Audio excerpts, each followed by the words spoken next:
Good morning everyone. Previous class के answer दो। आचार्य चरक के अनुसार शीर्ष ला मज्जक आदि प्रगर्ष का प्रयोग हम किस में करते हैं? स्वेदर। स्वेदर, है ना। हमने देखा था चरक सूत्र 3 में, डेट इज आरगवदी अध्याय में 32 चूर्ण प्रदेह का वर्णन था। उसमें कितने अवचूर्णन थे?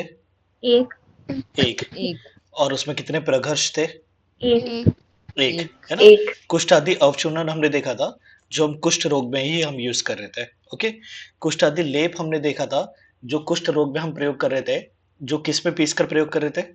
तक्र में तक्र में। और कुष्ठ आदि लेप हमने देखा था वात व्याधि में यूज कर रहे थे, किस में मिलाकर यूज कर रहे थे? क्या मिला रहे थे उसमें? सरसप ते, तेल। या तेल, या तेल विज्ञान से सरसप तेल, क्योंकि जहां पर भी कुष्ठ में तेल के बारे में आएगा तो वहां पर अपने को सरसप तेल लेना चाहिए। ओके। आरक वदादि लेप हमने देखा था, जो हम कुष्ठ में यूज कर रहे थे। उसमें 3 पत्र थे। कौन से 3 पत्र? हैंड रेस करके सुना दो कोई तो। अधिवा बोलो। आरक पत्र, काकमाची, करवीर पत्र और उसको या, तख्त में। Very good. आरकवत पत्र, काकमाची पत्र और करवीर पत्र। अश्वहन मतलब करवीर, और उसको हम क्या करेंगे? तक्र में पीसकर प्रयोग करवाएंगे। अर्क शिर का प्रयोग कौन से चूर्ण प्रदेह में किया गया था? मनशिला आदि पुष्ट। मनशिलादि, है ना। मनशिलादि जो लेप था उसमें अर्क शीर का प्रयोग किया गया था। हमने एक पाक युक्त मनशिलादि लेप भी देखा था, उसमें कौन से संधान कल्पना का प्रयोग किया गया था? पलाश। संधान कल्पना। तुशोदक। तुशोदक हमने देखा था ना। तुशोदक संधान कल्पना है। तुशोदक में यव को छिलका रहित लेते हैं या छिलके के सहित लेते हैं? छिलका रही। छिलका सहित। छिलका सहित सहित हम लेते हैं। सहित लेते हैं। तुशोदक है ना। तो तुष मतलब होता है छिलका, भूसा, तो उसके साथ हम ले रहे हैं। ओके। और कौन सा निर्दाह रस इसमें प्रयोग किया गया था? पाक युक्त मनशिला, या पलाश। पलाश, है ना। पलाश निर्दाह रस हमने देखा था, जो पाक युक्त मनशिलादि लेप में प्रयोग किया गया था। अब कोई तो हैंड रेस करके ये आंसर दो। मनशिलादि लेप और 2 जगह पर आएंगे चरक संहिता में, कहां पर? गुंजन बोलो। सुइत्रनाशक और त्वक शुद्धिकर। या, एक तो चरक चिकित्सा 7 कुष्ठ चिकित्सा में आएंगे श्वित्रनाशक, और दूसरा चरक चिकित्सा 25 वहां पर आएगा त्वक शुद्धि का लेप करके आएगा। ध्यान में रखना है आपने को। कोलादि लेप किसमें हम यूज कर रहे थे? वात व्याधि में। वातनाशक। या वात व्याधि में। कोई तो और हैंड रेस करके आंसर दे दो कि मतलब वात व्याधि में और कौन से 3 लेप का हम प्रयोग करवा रहे थे? आलोक बताओ। सर एक तो अनुमतस्य वेशवार, हाँ। और एक गंध आदि द्रव्यों को 10 मूल के साथ लेकर चतुर इसने मिला देंगे। हाँ, वेरी गुड। और एक कुष्ठ कुष्ठ सतह कुष्ठ आदि। आदि लेप, है ना। Very good, yes. एक तो हमने देखा था कोल आदि लेप, जिसमें कोल कुलत वगैरह थे। दूसरा हमने देखा था आनुप मत्स्य आमिष वेशवार, है ना, कि आनुप मांस वगैरह हो गए, मत्स्य मांस हो गए, इनका वेशवार करेंगे। वेशवार करने के लिए हमने देखा था निरस्थि मांस लेंगे, उसको पीस लेंगे, उसको उबालेंगे, उसमें हम मतलब गुड़ घृत मिलाएंगे, शुंठी मरीच मिलाएंगे, तो वेशवार तैयार हो जाता है। फिर हमने देखा था गंध वर्ग के द्रव्य और दशमूल के द्रव्य में चतुस्नेह मिलाकर प्रयोग कर रहे थे। चौथा हमने देखा था कुष्ठ आदि लेप। कोई तो हैंड रेस करके आंसर देगा। गंध वर्ग के द्रव्य में हमने क्या देखा था? सुश्रुत क्या बता रहे थे? कौन सा गंध लेना चाहिए? और उसकी कुछ क्वालिटीज भी बता दो। उर्वशी बताओ। एलादि जल। एलादि गण। और क्या देखा था हमने? उसमें 27 होते हैं। द्रव्य होते हैं। और कहाँ पर यूज करते हैं हम? कोई भी बोल दो, कहाँ पर यूज करते हैं? विषगन। विषग्न, है ना। या, आचार्य सुश्रुत सूत्र स्थान के 38वें अध्याय में 37 गण बताते हैं। 37 गण में से एक गण का नाम था एलादि गण। एलादि गण में सबसे अधिक द्रव्य 27 द्रव्य, है ना। और एलादि गण के द्रव्य को हम गंध वर्ग के द्रव्य करके बोलेंगे। ओके। और इनका प्रयोग हम कहा करते हैं? तो विषग्न कर्म करने के लिए। ओके। शतावा में वीनो की मतलब शतपुष्पा मिश्रेया दोनों आते हैं। वात रक्त नाशक 3 लेप हमने देखे थे। हैंड रेस करके कोई तो सुना दो, कौन से 3 लेप? आलोक बोलो।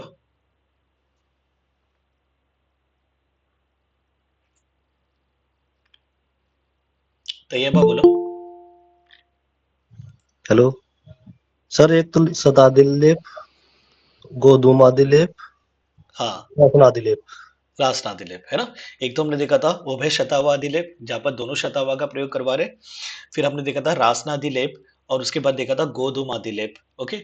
गोधूमादिलेप हमने देखा था, उसको किसके साथ हम यूज़ करेंगे? छाछ या बकरी का दूध हमने देखा था कि छागल पे और घृत मिलाकर हम उसका लेप करेंगे करके, ओके? फिर हमने मतलब जो रासनादि लेप देखा था, उसमें पहले रासनादि घृत बना रहे थे और उसमें क्या मिलाकर लेप कर रहे थे? Come on, Madhushesh Madhushesh. देखो मैंने कल ही बोला था कि हम क्या मिलाकर यूज करें, दैट इज मोर इम्पोर्टेंट, वहां पर क्वेश्चन बनते हैं करके, है ना? तो हमने देखा था कि वहां पर मधुशेष मिलाएंगे, मधुशेष इज मधुचिष्ट, दैट इज मोम, मोम मिलाकर हम लेप कर रहे थे, ओके? और जो हमने रासनादि लेप देखा था, उसमें रासना के बाद कौन सा द्रव्य था, नेक्स्ट द्रव्य? रुचि। गुड़ुचि गुड़ुचि। अगर रासना हरिद्रा आदि लेप आ गया तो वो कहाँ यूज कर रहे थे हम? पार्श्वशूल। पार्श्वशूलनाशक पार्श्वशूल में अग्रय द्रव्य कौन सा होता है अपना? एक पुष्कर मूल। पुष्कर मूल पुष्कर, है ना? बट इसमें पुष्कर मूल कंटेंट नहीं था, ये ध्यान में रखना है अपने को। अब कोई तो मुझे हैंड रेस करके ये सुना दो कि शिरशूल नाशक कितने लेप और कौन से लेप और क्या मिलाकर हम प्रयोग करवाएंगे वहां पर? गुंजन बोलो। सर एक तो नतादिलेप और प्रप्योंडिकादिलेप। अ, और किसके साथ प्रयोग करवाएंगे हम, क्या मिलाकर लेप करवाएंगे? घृत घृत मिलाकर, है ना? एक तो हमने देखा था नत आदि लेप और दूसरा देखा था प्रव पंडरिक आदि लेप। नत किसका पर्याय था, ऐसे बता दो कोई भी। तगर अगर अगर का तगर का। अब कोई तो हैंड रेस करके ये सुना दो, विषग्न लेप में कौन से कंटेंट्स थे? उर्वशी बोलो। शिरीष और सिंधु। या शिरीष और सिंधुवार, सिंधुवार किसका पर्याय था? श्वेत निर्गुंडी। वत्सनाभ श्वेत निर्गुंडी। वत्सनाभ का पर्याय नहीं है। वत्सनाभ के लीव्स सिंधुवार के समान दिखते हैं, ऐसा बोला गया है ना? सिंधुवार सदृक पत्रो, ये वत्सनाभ के लिए कहा गया है कि वत्सनाभ के जो लीव्स है वो सिंधुवार के समान दिखेंगे। सिंधुवार एक अपना अलग सा प्लांट है, कौन सा प्लांट है? तो श्वेत निर्गुंडी, है ना? वाइटेक्स निगुंडो करके हम देखते हैं, वेर्बेनेसी फैमिली का, तो बोले उसके समान लीव्स दिखते हैं करके, ऐसे करके बोला है। शैले आदि लेप कहाँ पर हम यूज करेंगे? शीतनाशक। शीतनाशक शीतनाशक। और दाहनाशक हमने कौन सा लिप देखा था? शैवाला शैवाल आदि। और शी- या सीतालता आदि करके हमने देखा था, वो भी हम मतलब दाहनाशक के लिए प्रयोग करवा रहे थे। और शैले आदि करके हमने देखा था, वो भी हम दाहनाशक के लिए हम प्रयोग करवा रहे थे, ओके? शीतनाशक के लिए हमने देखा था शैले आदि, ओके? अच्छा मेरे को ये बताओ, लामज्जक उशीर का अग्रय बता दो हैंड रेस करके।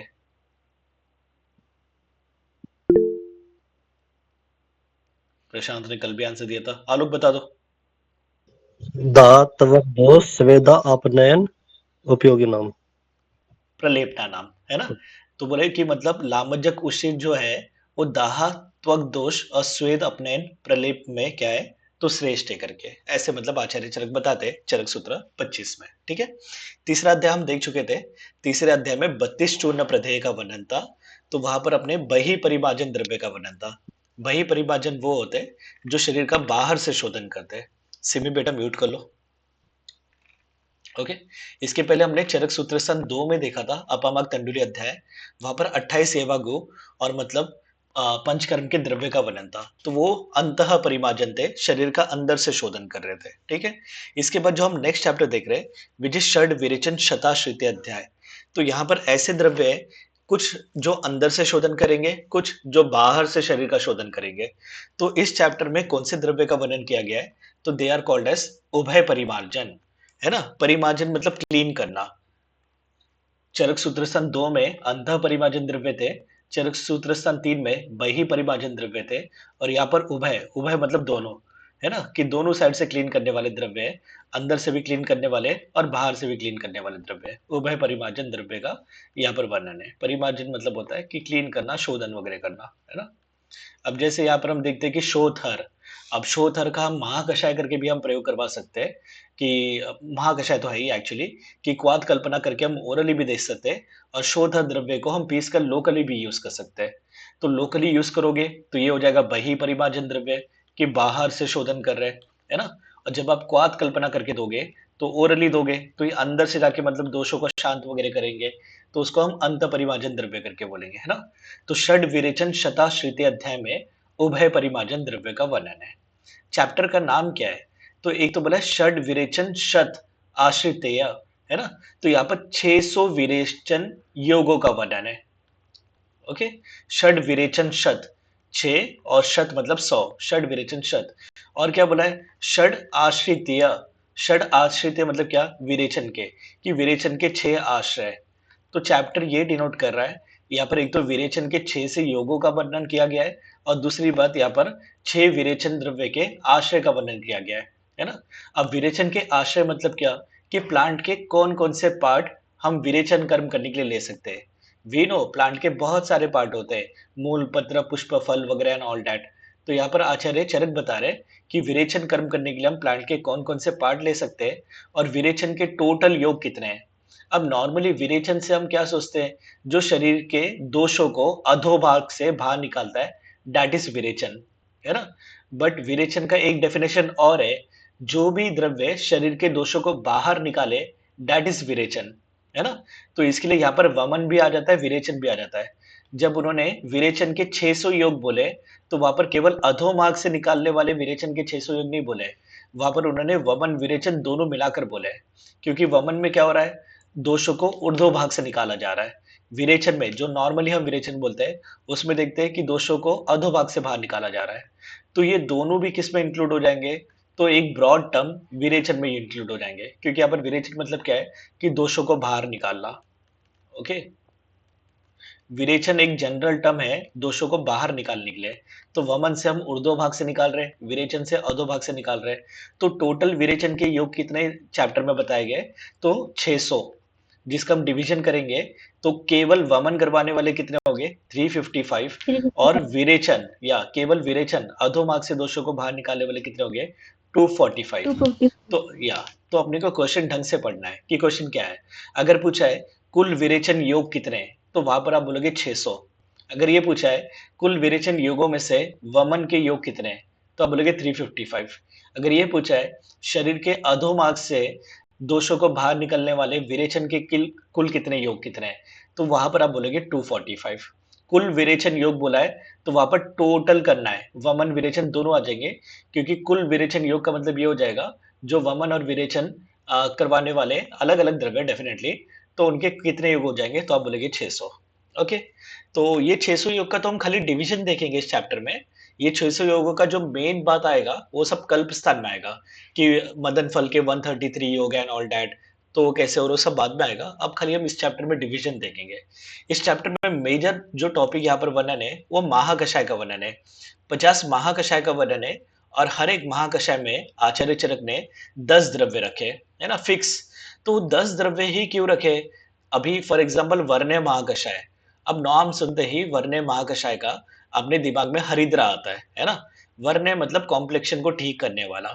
तो अपने दिमाग में पहले एक लेमैन को भी पहले ही आ जाएगा कि भाई स्किन के कॉम्प्लेक्शन को ठीक करने के लिए कौन सा अपने पास अच्छा द्रव्य है, तो ही विल से हरिद्रा करके। बट आचार्य चरक ने वर्ण्य महाकषाय में हरिद्रा को रखा ही नहीं है। क्यों नहीं रखा है? चरक को पता नहीं था क्या?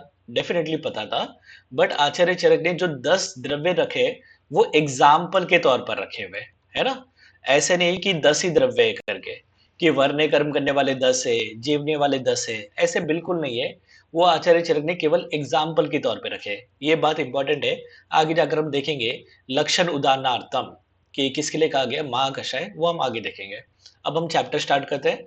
षड विरेचन शत आश्रितीय अध्याय, जहां पर हम देखेंगे उभय परिमार्जन द्रव्यों का यहाँ पर वर्णन है। ठीक है, एक मिनट रुक जाओ। या तो यहाँ पर टोटल विरेचन योग हम देख रहे हैं कितने, तो 600। और विरेचन के आश्रय हम कितने देखेंगे? 6।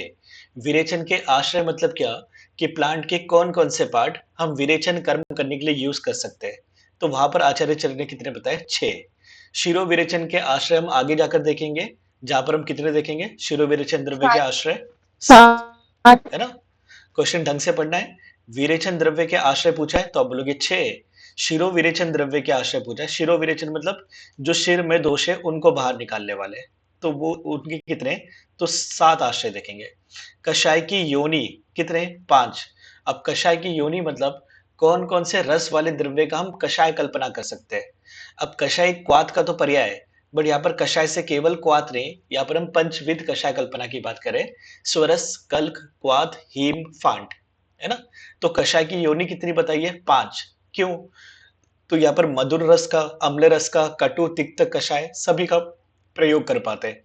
लवण का हम प्रयोग नहीं कर पाएंगे, लवण का हम स्वरस नहीं बना पाएंगे। लवण को अगर हम पानी में डालेंगे तो उसकी वजह से क्या होगा, वो पानी में पूरी के पूरी तरह घुल जाएगा। और जबकि कषाय कल्पना का मेन कॉन्सेप्ट ये है कि एक्टिव इंग्रेडिएंट को अपने को क्या लेना है, तो उसमें मतलब जब आप क्वाथ कल्पना वगैरह कर रहे हो तो उसमें इंक्लूड करना है या लेना है करके। बट जब आप लवण है, अब फॉर एग्जांपल घर का ही नमक ले लो या फिर मतलब सेंधा नमक ले लो, सेंधो लवण, तो जब आप उसको जल में डालोगे तो पूरी तरह से घुल जाएगा, तो कोई स्वरस नहीं हो रहा है। उसको हम क्वाथ भी नहीं कर सकते, उसका हम हीम फांट कुछ नहीं कर सकते, खाली हम उसका चूर्ण कर सकते हैं, है ना। तो इसके लिए लवण को कषाय योनि में इंक्लूड नहीं किया है। और कषाय योनि कितनी बताइए, 5। कषाय कल्पना कितनी बताइए, 5।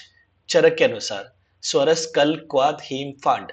हम सुश्रुत का मत देखेंगे, हम काश्यप का मत देखेंगे, आगे जाकर जब नाम देखेंगे, अब खाली सुन लो। महाकषाय कितने बताए, 50। हिंदी में 50, श्लोक का वर्ड क्या आता है, पंचाशत महाकषाय, है ना, पंचाशत।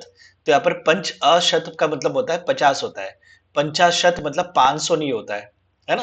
पंचशत आता तो 500 हो जाता, पंचाशत मतलब कितना होता है, 50 होता है। ओके, तो यहाँ पर देख रहे हो कषाय कितने हो गए, तो 500 हो गए। ओके, ध्यान में रखो, कषाय कल्पना कितने, 5। महाकषाय कितने बताए, तो 50 बताए। और हर एक महाकषाय में उन्होंने कितने द्रव्य बताए, तो 10 द्रव्य बताए। तो इसके लिए कषाय के कितने हो गए, तो 500 हो गए, क्योंकि हर एक महाकषाय में 50 द्रव्य है। तो हर एक महाकषाय में जो एक एक द्रव्य 10-10 द्रव्य करके रखे हुए हैं, हर एक महाकषाय में 50 नहीं, टोटल महाकषाय 50 है, तो हर एक महाकषाय में 10 द्रव्य रखे हुए, तो जो इंडिविजुअल एक एक द्रव्य रखे गए उनको हम क्या बोलेंगे, कषाय करके बोलेंगे। तो इसके लिए कषाय कितने हो गए, तो 500 हो गए। ध्यान में रखना, एग्जाम में जाकर कंफ्यूज नहीं होना है। कषाय कल्पना पूछा है तो वहां पर आप स्वरस, कल, क्वाथ, हीम, फांट करके 5 करोगे। कषाय पूछा है तो कषाय का मतलब ये होता है कि हर एक महाकषाय में जो 10 द्रव्य रखे हुए, इंडिविजुअल द्रव्य रखे, वो काउंट करना है। तो इसके लिए कषाय कितने हो जाएंगे, तो 500 हो जाएंगे। ठीक है, तो ऐसे अपने को ध्यान में रखना है कि कुल विरेचन के योग कितने, 600। विरेचन के आश्रय कितने, 6। कषाय की योनि कितनी, 5। कषाय कल्पना कितने, 5। महाकषाय कितने, 50। बट श्लोक का वर्ड भी वहां पर ध्यान में रखो थोड़ा, पंचाशत महाकषाय करके आचार्य चरक बता रहे। ओके, और कषाय कितने बताए, तो 500 बताए यहाँ पर। तो यहाँ पर हम देख रहे, पहले एक एक करके देखेंगे। पहले हम देख रहे विरेचन की योग, है ना। कुल विरेचन की योग कितने, 600, जिसमें वमन के कितने, 355 और विरेचन के कितने, 245। अब ये डिवीजन यहीं पर याद रख लो, आगे जाकर हम कल्प स्थान में जरूर देखेंगे, है ना। थर्ड प्रॉफ हो गए, फाइनल ईयर हो गए, इंटर्नशिप हो गए, वहां पर तो सब इंपॉर्टेंट है। सेकेंड ईयर में कोई खास इंपॉर्टेंट नहीं है, यहाँ पर कुछ मतलब है नहीं। ओके, तो यहाँ पर हम देख रहे हैं वमन के 355 कैसे हो गए। तो वमन के यहाँ पर 6 द्रव्य बताए और सबके अलग अलग योग बताए कि मदन फल के योग कितने होंगे, 133, नंबर सी है, रटना ही होगा। जीमूतक के कितने होंगे, 39, इक्ष्वाकु के 45, धामर्गव के 60, कूटज के 18, कृतवेदन के 60। और ये नाम सब हम सीक्वेंस में देख चुके, याद रहेगा अपने को। जब हम पंचकर्म के उपयोगी द्रव्य देख रहे थे, है ना, जब हम फलिनी द्रव्य देख रहे थे, तब हमने देखा था फलिनी, वमन और आस्थापन करने वाले कितने द्रव्य देखे थे हमने, 8 8, है ना। तो ये 6 द्रव्य तो आ ही गए थे उसमें, और 2 द्रव्य एक्स्ट्रा आए थे, कौन से, त्रपुष और हस्तिपर्णी। वेरी गुड, त्रपुष और हस्तिपर्णी करके हमने देखा था।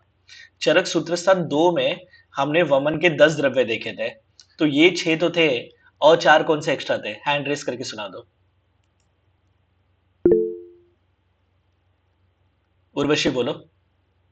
सर पाइन, मधुक पाइन करके था वो, हाँ, पिपली, मधुक, निम्ब और ई से एला।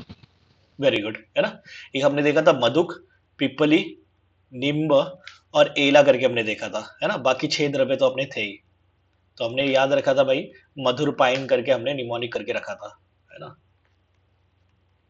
ओके, तो ये 6 द्रव्य वही है, सीक्वेंस हमेशा मैं बोलता सीक्वेंस याद रखो, तो गलती नहीं होगा। मदनफल, जीमूतक, इक्ष्वाकु, धामर्का, कूटच, वेदन और उनके योग रट लो यहाँ पर, नंबर से रटना है। विरेचन के 6 चैप्टर्स तो बताते हैं कल्पस्थान में, बट 6 चैप्टर्स में 9 द्रव्य बताते हैं, है ना? क्योंकि यहाँ पे देखो श्यामा त्रिवृत, यहाँ पर त्रिवृत के 2 प्रकार हो गए, एक श्याम त्रिवृत और दूसरा अरुण त्रिवृत, तो ये 2 द्रव्य हो गए। चतुरंगुल 1, लोद्र 1, महावृक्ष जो स्नूही का पर्याय, सप्तला शंखिनी यहाँ पर 2 द्रव्य हो गए, दंती द्रवंती यहाँ पर 2 द्रव्य हो गए। तो यहाँ पर हम देखेंगे कुल 9 द्रव्य हो गए, है ना? वमन के द्रव्य जो यहाँ पर बताए वो 6 द्रव्य के 355 योग बता रहे। विरेचन के द्रव्य 9 बताए यहाँ पर, श्याम त्रिवृत, अरुण त्रिवृत, ऐसे 2 प्रकार हो गए, है ना? 2 द्रव्य अलग अलग हो गए अपने। चतुरंगुल, लोद्र, महावृक्ष, सप्तला शंखिनी, दंती द्रवंती, तो ऐसे 9 हो गए, ठीक है? नंबर से याद रखो। श्याम त्रिवृत या श्यामा त्रिवृत के कुल योग कितने? 110। त्रिवृत विरेचन में श्रेष्ठ द्रव्य है, तो इसके लिए सबसे ज्यादा योग त्रिवृत के। मदन फल वमन द्रव्य में श्रेष्ठ है, तो इसके लिए मदन फल के सबसे ज्यादा योग। चतुर अंगुल कितने इसके? तो 12। चतुर अंगुल किसका पर्याय बोलो? आरक का आरक, है ना? आरक पद का पर्याय। लोद्र के कितने योग बताए? तो 16। देखो 4 के मल्टीप्लीकेशन में चल रहा है, पहला तो 110 है, यहाँ पर 4 इंटू 3, 4 इंटू 4, 4 इंटू 5, सीक्वेंस याद रखने से ये सब फायदा होता है, इजीली नंबर से याद होता है ना? चतुरंगुल के कितने बताए? 12। लोद्र के कितने बताए? 16। महावृक्ष स्नूही का पर्याय, है ना? याद रखो, महावृक्ष किसका पर्याय? स्नूही, यूफोर्बिया डेरिफोलिया करके हम देखते हैं, अपने हर्बल गार्डन में लगा रहता है छोटे छोटे, बट स्नूही के प्लांट बहुत बड़े होते हैं, ऑलमोस्ट 20-30 फीट के तक का हो जाते हैं, है ना? इतने भी हो जाते हैं, तो इसको महावृक्ष करके बोला है, जिसके 20 योग बताए। सप्तला शंखिनी, 2 अलग अलग द्रव्य एक साथ बताएंगे, इनके योग कितने बताए? 39।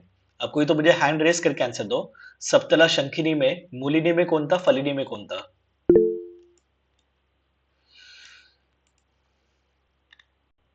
प्रशांत बोलो।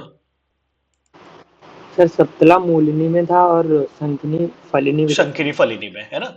देखो नाम में ही हम बोलते हैं सप्तला शंखिनी, और वहां पर भी हम क्या बोलते हैं? मूलिनी फलिनी, तो बस वैसे ही याद रखना है, नहीं तो कंफ्यूज हो जाते हैं हम, क्योंकि सप्तला शंखिनी एक साथ आ रहे हैं, बट दोनों के जो प्रयोजन है सेम नहीं है, एक का मूल है और एक का फल है, तो मूलिनी फलिनी बोलते हैं ना, फलिनी मूलिनी कभी नहीं बोलते, और वैसे सप्तला शंखिनी बोलते हैं। तो बस यही सीक्वेंस याद रखो कि सप्तला मूलिनी की जिसका मूल यूज कर रहे हैं, है ना, विरेचन करने के लिए, और शंखिनी फलिनी जिसका हम फल यूज करें विरेचन करने के लिए, तो इन दोनों के मिलाकर योग कितने हो गए? तो 39।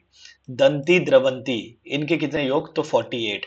दंती का हमने क्या पर्याय देखा था चरक सूत्र 1 में? प्रत्यक्ष श्रेणी। प्रत्यक्ष श्रेणी, है ना? प्रत्यक्ष श्रेणी करके हमने देखा था। प्रत्यक पुष्पी किसका था? अपमार्ग। अपामार्ग का हमने देखा था प्रत्यक पुष्पी, जिसके फ्लावर्स अधो नीचे की तरफ डायरेक्टेड होते हैं, ओके?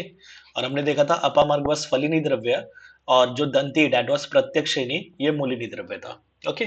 तो केवल विरेचन के योग 245, केवल वमन के योग 355, और कुल विरेचन के योग, कुल विरेचन में हम दोनों को ऐड कर लेंगे तो कितने हो जाएंगे? 355 और 245, तो 600 हो जाएंगे, ऐसे याद रखना है, ओके?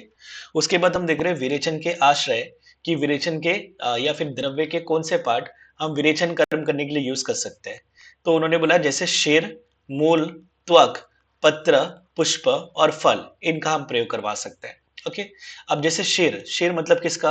अब हम देखते हैं अर्क क्षीर, स्नोही क्षीर, हमने पहले चैप्टर में ही देखा है छठ शोधन वृक्ष में, कि अर्क क्षीर वमन विरेचन दोनों करवाते हैं, और स्नोही क्षीर विरेचन करवाते हैं, है ना? तो यहाँ पर बताया शेर, शेर का अपने को सभी को पता है, सभी ने देखा होता है कि अर्क, अर्क का हम शेर यूज करते हैं, जो वमन विरेचन दोनों कर रहा है, विरेचन तो कर ही रहा है ना, स्नोही शेर ये भी विरेचन करता है। मूल, त्रिवृत का हम मूल यूज करते हैं, है ना? तो ये हो गया मूल विरेचन। त्वक, लोद्र का हम त्वक यूज करते हैं, तो ये हो गया त्वक विरेचन।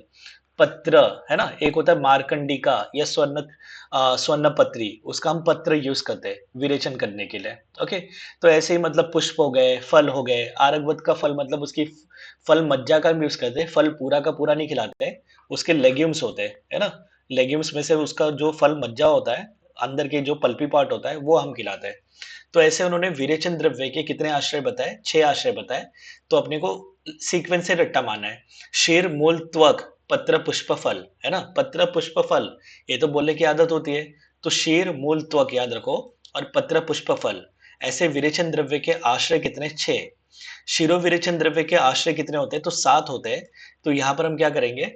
शिरो विरेचन द्रव्य के आश्रय रट्टा मारना इजी है, अगर विरेचन के द्रव्य के आश्रय याद है तो यहाँ पर आप शिर कट कर दोगे और शिर की जगह पर कंद और निर्यास इंक्लूड कर दोगे। कंद क्या होते हैं अपने? ट्यूबर्स। और निर्यास क्या होते हैं? एक्सुडेट्स, जो प्लांट्स के अंदर से ओलियो रेजिन्स वगैरह सब आते हैं, ऑयल आता है, रेजिन्स वगैरह आता है, they are called as exudates, है ना? तो शिरो विरेचन द्रव्य के आश्रय कितने? 7। तो कैसे करेंगे? विरेचन द्रव्य के आश्रय पहले रट लो, शीर मूल त्वक पत्र पुष्प फल। तो शिरो विरेचन द्रव्य के आश्रय में शीर को हटा देना है और 2 ऐड कर देना है, कंद और निर्यास।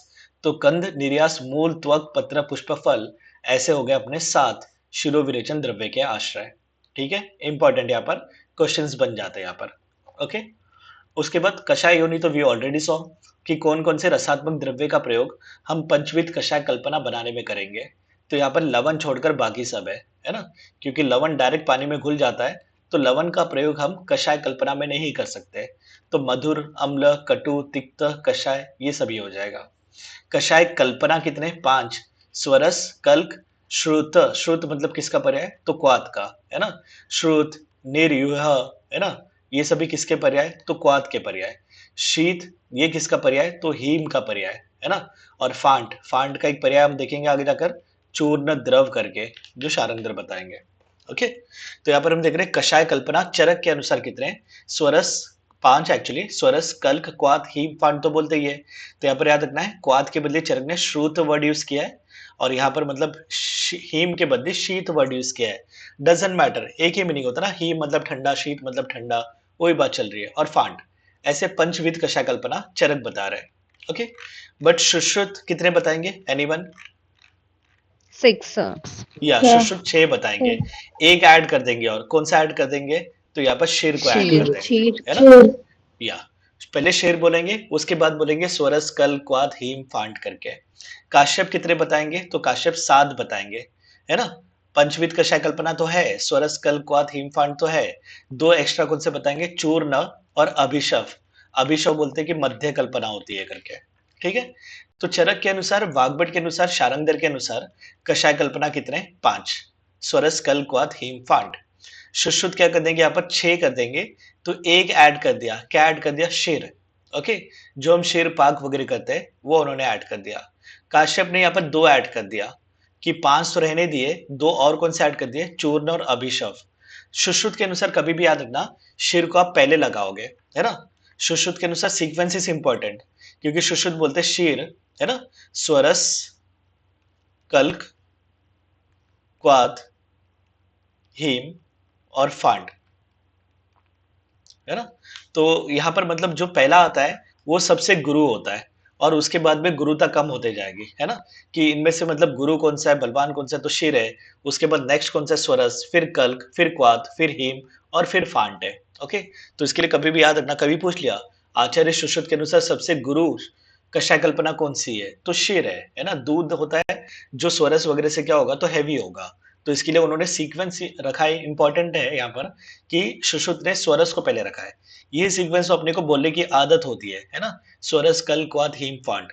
बट ये याद रखना है, सुश्रुत ने जब छठा शिर ऐड किया है तो शिर को पहले रखा है, बाद में स्वरस, कल, क्वाथ, हीम, फांट वगैरह उन्होंने किया हुआ है करके। ठीक है, अब हम एक एक कषाय कल्पना देखेंगे कि आचार्य चरक क्या डेफिनेशन बता रहे हैं और मतलब शारंगधर ने वगैरह क्या डेफिनेशन बताया हुआ है करके। ओके,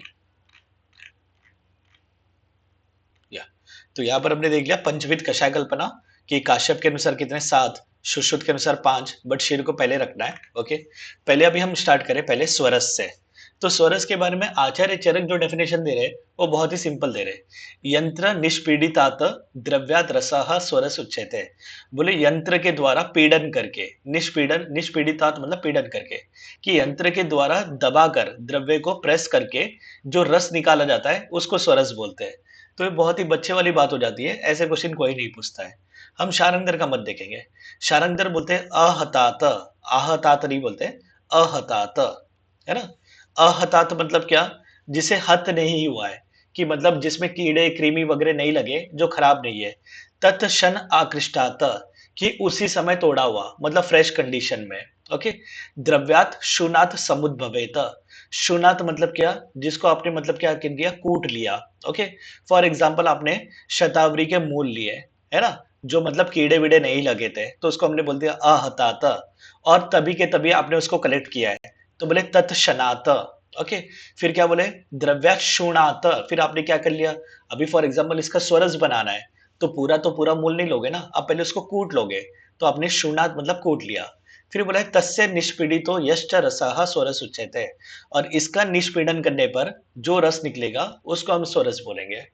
चरक ने बोला यंत्र के द्वारा पीड़न करने पर जो रस निकलेगा वो स्वरस।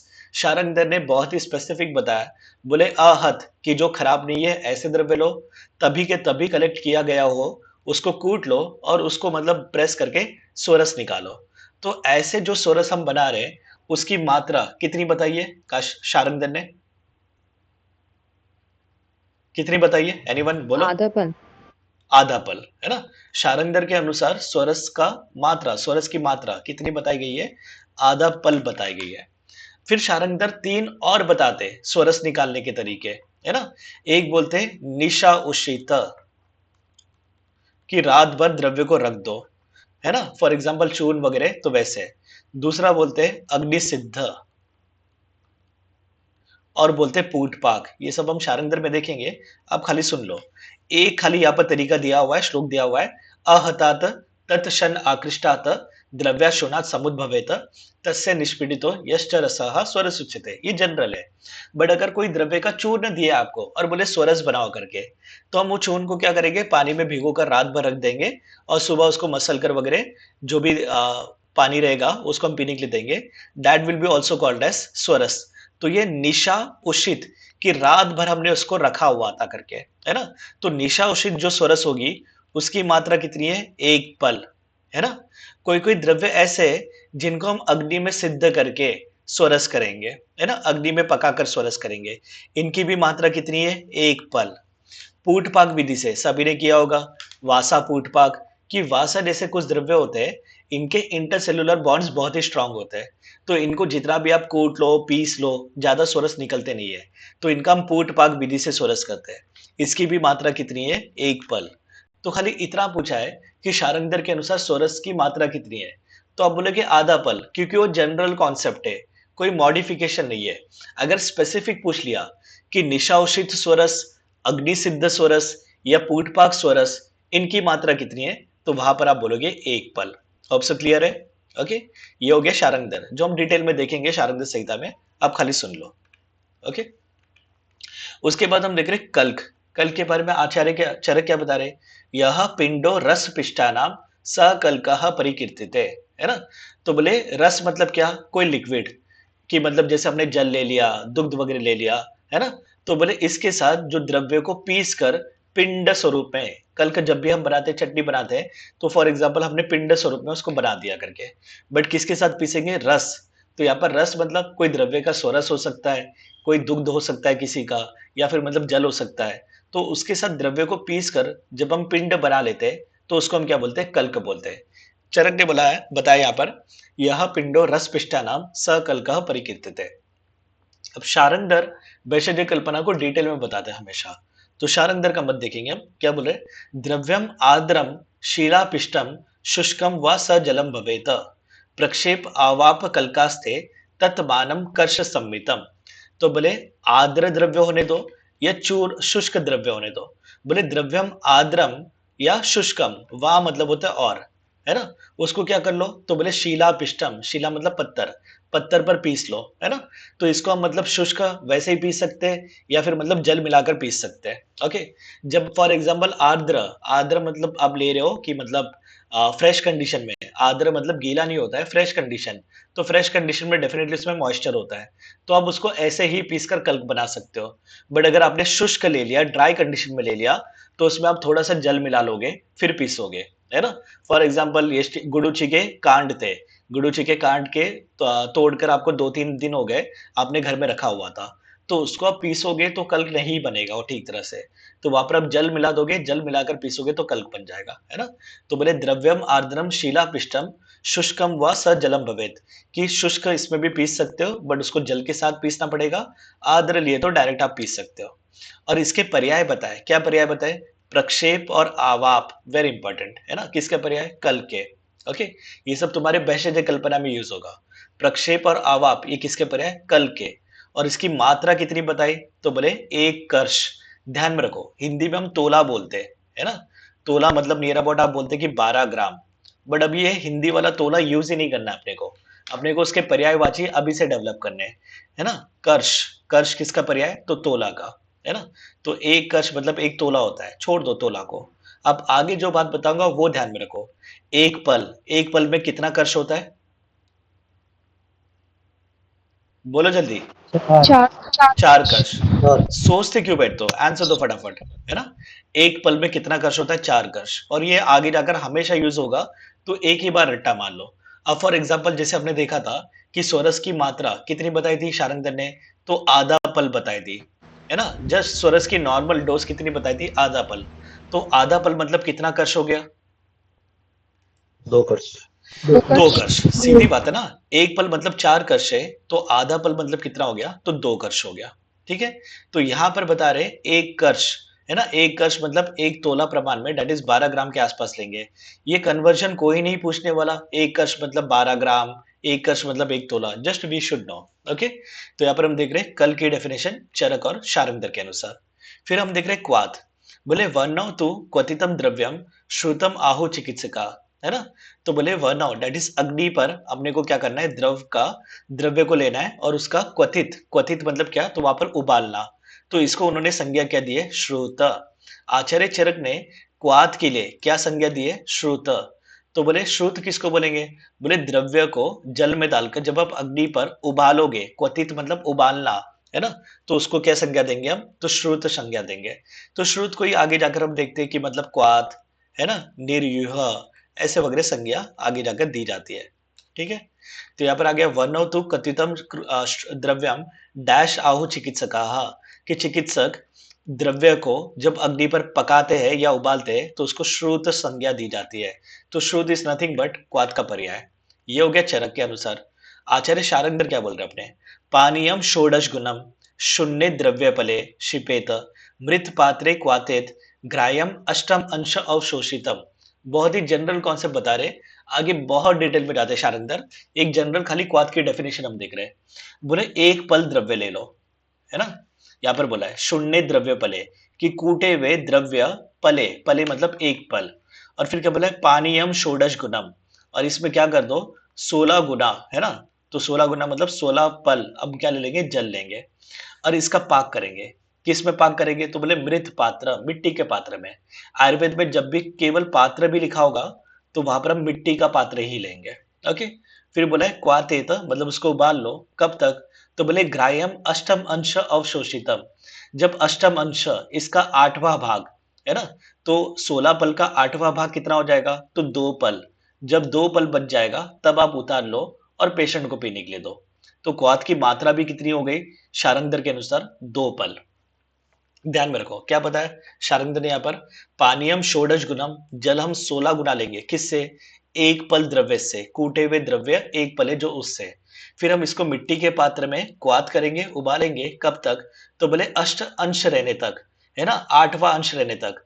तो 16 पल का 8वां अंश मतलब कितना? तो 2 पल। और 2 ही पल मतलब उसकी क्या होगी? तो मात्रा होगी। ओके, ऐसे करके अपने को ध्यान में रखना है। ये हो गया अपने क्वाथ का जनरल डेफिनेशन, बस जनरली देखेंगे, अभी हम बाकी नहीं जा रहे। और क्या बता रहे हैं यहाँ पर शारंगधर? अपिदान मुखे पात्रे जलम दुर्जरता व्रजेत तस्मात् आवरणम त्यक्त्वा क्वाथ आदिनाम निश्चय। तो बोले क्वाथ आदि बनाते समय उसको आवरण की मतलब ढकना नहीं चाहिए। फॉर एग्जाम्पल मिट्टी का पात्र है, यहाँ पर आपने जल ले लिया, है ना? 16 गुना जल ले लिया द्रव्य से। तो जब आप इसको उबाल रहे हो तो इसको जो पात्र है उसको ढको मत। तो बोले अपिदान मुखे पात्रे, जो पात्र होगा उसको पिधान मतलब ढकना नहीं चाहिए। अगर आपने ढक दिया तो जल कैसे हो जाता है? दुर्जरता। जो भी आप क्वाथ बना रहे हो वो इजीली पके, ये नहीं होगा, मतलब पचेगा नहीं। दुर्जरता मतलब जर मतलब होता है पचना, दुर मतलब होता है डिफिकल्टी से। तो जो आप क्वाथ ढक कर बनाओगे, अगर उसका आप सेवन करवा रहे हो तो इजीली मतलब पचेगा नहीं। और सीधी बात है, क्वाथ हम चिकित्सा के लिए दे रहे हैं, अगर द्रव्य पचा ही नहीं तो उसका मतलब एब्जॉर्प्शन नहीं होगा, एब्जॉर्प्शन नहीं हुआ तो एक्शन नहीं होगा। तो यहाँ पर रीजन, अगर एसेशन रीजन के लिए क्वेश्चन आ सकता है कि क्वाथ करते समय अपने को पात्र को ढकना नहीं चाहिए। क्यों नहीं ढकना चाहिए? क्योंकि वहां पर दुर्जरता आ जाती है, वो पचने में हैवी हो जाता है, इसके लिए अपने को क्वाथ बनाते समय कभी भी ढकना नहीं चाहिए। इंपॉर्टेंट बात है यहाँ पर। और एक्चुअली अपने को याद रहेगा, अगर तुम लोग 2021 या 20 की बात है, जब कोविड की बात चल रही थी, तुम लोग शायद से आयुर्वेद में तब आए नहीं थे मोस्टली लोग, तो मिनिस्ट्री ऑफ आयुष ये बता रहे थे आयुष क्वाथ कैसे करना है करके। और वहां पर कोई तो एक फीमेल डॉक्टर थी, आई डोंट नो एग्जैक्टली कौन थी, वो आयुष क्वाथ जो आपने को पता है ना, शुंठी भिंडी तुलसी वगैरह थे उसमें, वो बनाते बनाते उसको उसने ढक दिया था। और लोगों ने बाद में मतलब बहुत उसको ट्रोल किया था कि मिनिस्ट्री ऑफ आयुष ऐसा वीडियो रिलीज कर रहा है जहां पर आप क्वाथ बनाते बनाते उसको ढक रहे हो। और जबकि शारंग सीधा बोलते हैं कि भाई ढकना नहीं चाहिए, अगर आप ढकोगे तो दुर्जरता आ जाएगी, वो पचने में हैवी हो जाएगा करके। ठीक है। उसके बाद हम देख रहे हैं शीत कल्पना। शीत कल्पना इज ऑल्सो नोन एज हीम कल्पना, ये तो हमने पहले ही देखा। तो आचार्य चरक ने शीत करके वर्ड यूज किया है, कोई नहीं। अब हम देख रहे चरक क्या बता रहे। तो बोले द्रव्यात आपोतितात तोये तत्पुनः निशि संस्थितात कषायो यो अभिनिर्याति स शीतः समुदारितः। तो बोले द्रव्य आपोतितात कि द्रव्य को कूट लो, और फिर बोले तोये तत्पुनः निशि, और उसको निशि रात्र भर जल में रख दो। कूटे हुए द्रव्य को अपने को क्या करना है, रात्र भर जल में रखना है। निशि मतलब रात्र, संस्थितात मतलब रखना, है ना। तो बोले ऐसे कषाय जो बन रहे हैं तो उसको हम क्या बोलेंगे, शीत बोलेंगे, है ना। पंचविध कषाय कल्पना हम देख रहे हैं। ओके। तो जहां पर हम स्वरस कल्क क्वाथ देख चुके हैं, अब हम हीम पे आ रहे हैं। तो बोले द्रव्य को कूट कर जब आप रात्र भर जल में रख रहे हो, तो लोग बोलते हैं कौन सा जल, तो बोले शीत जल ले लो। तो इसके लिए मतलब इसको हम क्या बोलेंगे, शीत कल्पना या हीम कल्पना बोलोगे। और वैसे भी जब आप रात भर रखोगे तो पानी वैसे ही ठंडा हो जाएगा, है ना, सिंपल सी बात है।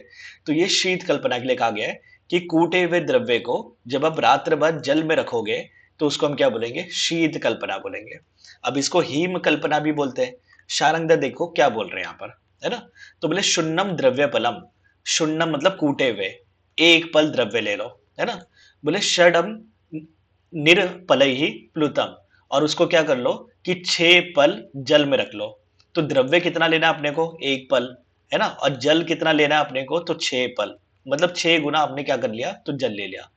निशा उषितम, रात्रि भर रखो। उषित मतलब होता है सड़ाना, रखना, है ना। तो बोले हीमः स स्यात् तथा शीत कषाय कहा, इसको शीत कषाय भी बोलेंगे, है ना, शीत कषाय कल्पना है, और इसी को हम हीम भी बोलेंगे। तो यहाँ पर शारंगधर ने एक्स्ट्रा क्या ऐड कर दिया, शारंगधर ने प्रमाण बता दिया। चरक ने कहीं पर भी प्रमाण नहीं बताया कि कितना लेना है, क्या करना है, क्या करना है ये बता दिया था, कितना लेना है ये नहीं बताया था। ये कौन बता रहे, शारंगधर।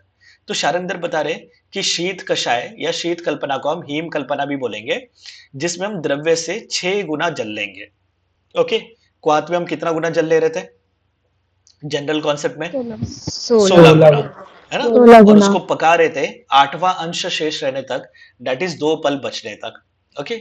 यहाँ पर तो अपने को पकाना नहीं है, यहाँ पर हमने 1 पल द्रव्य ले लिया, जो भी द्रव्य का अगर आपको शीत कल्पना करना है, और हमने 6 पल क्या कर दिया, जल ले लिया, और द्रव्य को कूट कर रात्रि भर इस जल में रख दिया, है ना। और सुबह हमने मसल बिसल कर पेशेंट को पीने के लिए दे दिया। अब याद कैसे रखेंगे भाई, 6 पल है, तो हम देख रहे हैं इसको हीम कल्पना बोल रहे हैं। अपना जो हीम है ये किसके जैसा दिखता है, 6 के जैसे दिखता है। तो याद रखना हीम कल्पना में कितना गुना हम जल ले रहे हैं, तो 6 गुना हम जल ले रहे हैं। ओके। क्वाथ कल्पना में हम 16 गुना जल ले रहे थे। इसकी मात्रा भी कितनी है, 8 तोला। 8 तोला मतलब कितना पल, ये बोलो। 2 2 पल। 2 पल, 2 पल, है 2 ना। पल। 8 तोला मतलब 8 कर्ष, और 4 कर्ष मतलब 1 पल था, तो 8 कर्ष मतलब कितना हो गया, 2 पल। तो क्वाथ की मात्रा 2 पल, और शीत कषाय दैट इज हीम की मात्रा भी कितनी, तो 2 पल। उसके बाद हम लास्ट देख रहे हैं पंचविध कषाय कल्पना का, विच इज फांट। तो फांट के बारे में आचार्य चरक क्या बता रहे, बोले क्षिप्त्वा उष्ण तोये मृदितम तत् फांटम परिकीर्तितम। तो यहाँ पर मेजर डिफरेंस क्या है शीत कल्पना में और फांट कल्पना में। फांट कल्पना में हम द्रव्य को पीस कर गर्म जल में डालेंगे, जल में डालकर पका नहीं रहे, जल में डालकर पका रहे थे, दैट वाज क्वाथ कल्पना। जल में डालकर रात्रि भर रख दिया, दैट वाज शीत कल्पना। अगर गर्म जल में आपने द्रव्य को डाल दिया तो that will be called as फांट कल्पना, है ना। क्षिप्तवा मतलब डालना, उष्ण तो है गर्म पानी में, फिर बाद में क्या करोगे, मृदितम मसल दिया, तो इसको हम क्या बोलेंगे, फांट करके बोलेंगे, है ना। क्वाथ में हम जल में डालकर पका रहे थे, फांट में आपने पहले गर्म पानी ले लिया और उसमें द्रव्य को कूट कर डाल दिया, उसके बाद मसल कर पेशेंट को पीने के लिए दे दिया, है ना। ये हो गया चरक के अनुसार। शारंगधर क्या बोले, वही शून्य द्रव्य पले कि कूटे हुए द्रव्य एक पल मात्रा में ले लो, सम्यक जलम उष्ण विनिशिपेत, फिर इसको उष्ण जल में डाल दो। कितने उष्ण जल में, तो यहाँ पर उन्होंने रह गया एक्चुअली मृत पात्र, अच्छा यहाँ पर देखो, कुड़वत मानम, एक कुड़व मान में, है ना। एक कुड़व मतलब कितना पल होता है, तो एक कुड़व मतलब होता है 4 पल, ध्यान में रखो। एक कुड़व मतलब कितना होता है, 4 पल। तो हम क्या करेंगे, एक पल द्रव्य ले लिए और जल कितना ले लिया हमने, 4 पल जल ले लिया। ओके, तो यहाँ पर जल उन्होंने बोला है कुड़व प्रमाण में लो, एक कुड़व मतलब कितना होता है, 4 पल होता है। मल्टीप्लीकेशन है ना, यहाँ पर याद रखो कि जहां पर हम 4 कर्ष का अपना क्या हो रहा था, तो एक पल हो रहा था, ठीक है, और 4 पल का अपना क्या हो गया, तो एक कुड़व हो गया, ठीक है। और फिर बाद में 4 कुड़व का क्या होगा, एनीवन कोई तो बोलो, एक प्रस्थ। एक प्रस्थ होगा, वेरी गुड, है ना। और 4 प्रस्थ का कितना क्या होगा, एक आड़क, एक आड़क, या आड़क 4 आड़क का क्या होगा, 5 एक द्रोण होगा, है ना। या कैसे याद रखोगे आप खोलो पी के पैड, ओके। तो यहाँ पर पल, कुड़व, प्रस्थ, आड़क और द्रोण, ऐसे करके हम देख रहे हैं, है ना, कि 4 कर्ष, एक पल, अभी रट्टा मान लो, आगे जाकर बहुत बार ये सब कॉन्सेप्ट्स आएंगे। 4 पल मतलब एक कुड़व, 4 कुड़व मतलब एक प्रस्थ, और 4 प्रस्थ मतलब एक आड़क, और 4 आड़क मतलब कितना, एक द्रोण। तो यहाँ पर उन्होंने बोला एक कुड़व जल लो, तो एक कुड़व जल मतलब 4 पल जल, कि एक पल द्रव्य आपने ले लिया और 4 पल आपने क्या ले लिया, तो जल ले लिया, है ना। गर्म जल में आपने डाला, फिर बाद में आपने क्या कर दिया, उसको मसल कर कपड़े से छान लिया और ये आपने पेशेंट को पीने दिया।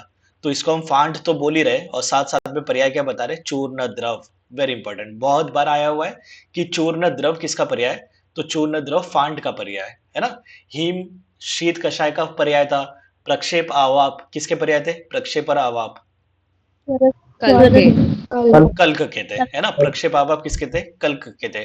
श्रुत किसका पर्याय था, क्वाथ क्वाथ का, है ना, क्वाथ का था। तो यहाँ पर हम देख रहे हैं फांट कल्पना में हम गर्म जल ले रहे हैं, है ना। शीत कल्पना में हम ठंडा जल लेकर रात्र भर रख रहे थे।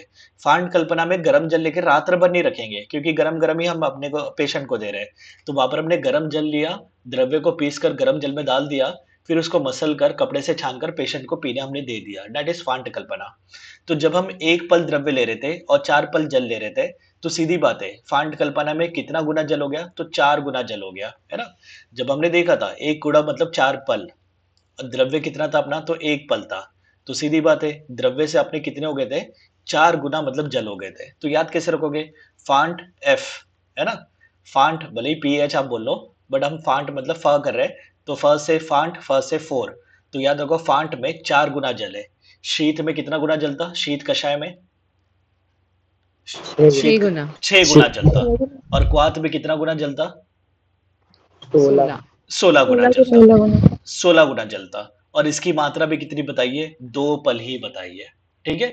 तो स्वरस की मात्रा शारंगधर ने बताई थी आधा पल, जनरल बता रहा हूं, ठीक है।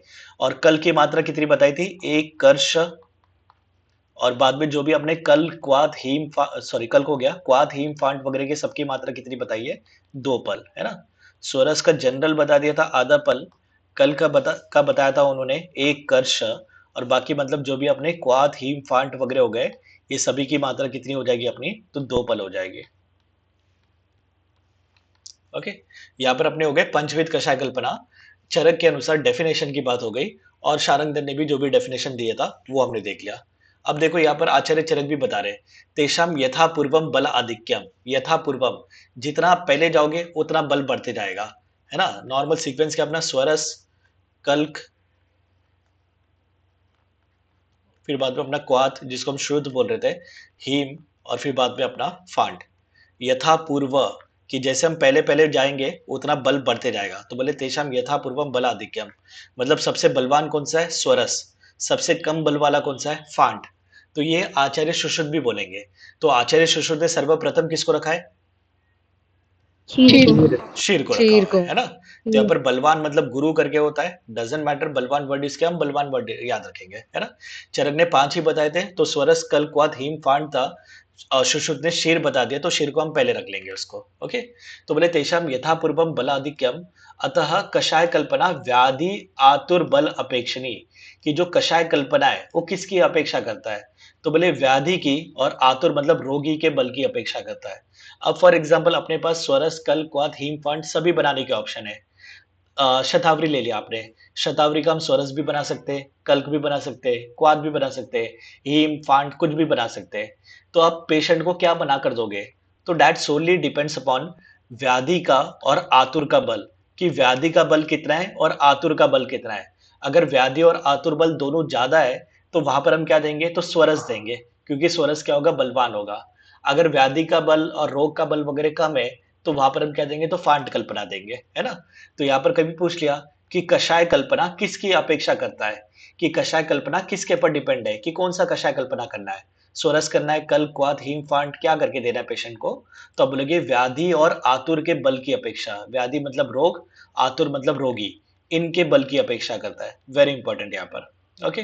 न तु एवं खलु सर्वाणि सर्वत्र उपयोगिनी भवन्ति। तो यहाँ पर आचार्य इज बीइंग क्लियर कि यहाँ पर सभी जो कषाय कल्पना है, सभी जगह पर हम प्रयोग नहीं कर सकते। ऐसे नहीं कि एक ही पेशेंट को आप सोरस, कल, क्वाथ, हीम, फांड सभी दे सकते हो। दैट सोनली डिपेंड्स अपॉन पेशेंट का रोग का बल क्या है करके, उसके ऊपर आपका डिपेंड होगा कि आप कौन सा कषाय कल्पना दोगे।